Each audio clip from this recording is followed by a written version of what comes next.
এখানে আমি তো কোনো আতঙ্ক দেখতে পারলাম না। আপনি তো দেখলাম যে সারাদিন ঘুরতেছেন এদিক দিয়ে, ওখানে তো কৃষি মন্ত্রণালয়ে ঘুরতেছেন, খাবার কিনতে নাকি যাইতেছেন, আমি তো কোনো আতঙ্কই কোথায় দেখলাম না।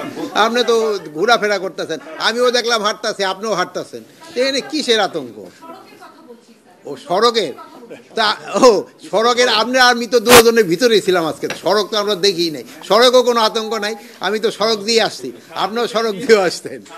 আমার তো মানে কোনো রকমের ছোটোখাটো দিয়ে একটা ঘটনা ঘটতেছে, এইটা তো আপনারাও জানেন, আমিও জানি যে ঘটনা। আমি গতকাল বরিশাল থেকে আসছি, মাদারীপুর যে জায়গাটা একটু বেশি ডিফিকাল্ট জায়গা, মাদারীপুর, শরীয়তপুর, ফরিদপুর, গোপালগঞ্জ, এই চারটা ডিস্ট্রিক্টে একটু তাদের নিয়েও আমি গতকালকে কথা হয়েছে। ওই জায়গায় বড় ধরনের কোনো কিছু নাই, অনেক সময় দুই একটা হয় কি আজকাল ওই যে করাত আছে, ইলেকট্রিক করাত, ওই কেটে গাছটা কেটে ফালাই দেয়, ওইটার মানে ফালাইতে বেশি সময় লাগে না, কিন্তু বাট এটার ওখান থেকে সরাই দেওয়ার অনেক সময় লাগে, যেহেতু ওইগুলি তো আবার হাইওয়ে টাইপের রাস্তা, সাথে সাথে হয়ে যায়। আর প্লাস আর কালকে আসার সময় দেখলাম মাদারীপুরে এবং এই ভাঙ্গায় মানে দুইটা পলিটিক্যাল পার্টি দেখলাম বড় ধরনের একটা শোডাউনও হচ্ছে কালকে, ওরকম তো আমি ওরকম রাতও হয়ে গেছিল।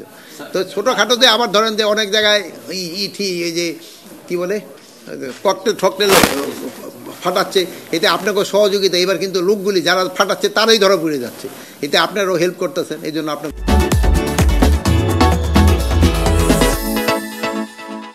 না না দেখা মাত্র এগুলি না শুনুন, এখানে হইলো কি আপনার সেলফ ডিফেন্সের জন্য আপনারা প্রাইভেট না শোনেন,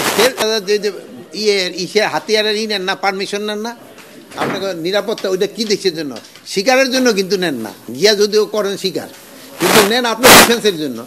এইটা নিতে পারতো সেলফ ডিফেন্সের জন্য, তো কোথাও আরও আমার তো আরও ভালো বলতে পারবো সেলফ ডিফেন্সের ক্ষেত্রে কী, এরা তো বলে এই অধিকারটা তো প্রত্যেকটা নাগরিকের, এবং আপনাকে যদি কেউ মারতে আসে, আপনাকে হত্যা করতে আসলে আপনি আক্রমণকারীদের নিহত করার অধিকার আছে। এটা সব দেশে সর্বত্র সর্বকালে, এটা আমাদের দেশে তাৎক্ষণিকভাবে হয়েছে তা তো না।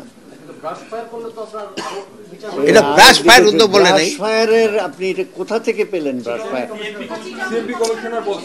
আবার এখন সিএমপি কমিশনারকে জিজ্ঞেস করবেন, এটা তো আমরা এখানে বলি নাই। আরেকটা জিনিস হলো রাইফেল দিয়ে ব্রাশ ফায়ার করাই যায় না, রাইফেল দিয়ে হলো সিঙ্গেল শট হয়। এখন আপনি আমাকে জিজ্ঞেস করছেন গণমাধ্যমে এসছে, আপনারা এখানে কতজন আছেন? গণমাধ্যম কয়টা ক্যামেরা আছে? আমার পক্ষে কি প্রত্যেকটা সংবাদ পড়া সম্ভব? না না, বেতারও কি আমার পক্ষে মানে প্রত্যেকটা বেতারে যে আমি শুনি কিনা? আপনি আমাকে যদি আগে বলতেন যে আমি এই প্রশ্নটা আপনাকে করব, আমি প্রস্তুত হয়ে আসতাম।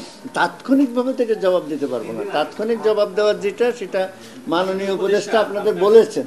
তার প্রত্যাবর্তনের জন্য তো আমরা অলরেডি লিখা হয়েছে এবং এটা তো কন্টিনিউয়াস, আমরা তো ডেফিনেটলি চাবো প্রত্যাবর্তনের জন্য। স্যার একটা প্রশ্ন, আবার নতুন করে দিবেন কিনা? একবার তো করেছেন, তারা তো পাঠায় নাই, আবার এখন তো রায় হলো, ফাঁসি হলো, এরপরে কি আবার নতুন করে আপনারা কোনো চিঠি দেবেন কিনা? যদি দরকার পড়ে অবশ্যই দিব, আমি জানি না, একবার দেওয়ার পরে যদি আবার দরকার পড়ে আবারও দিব।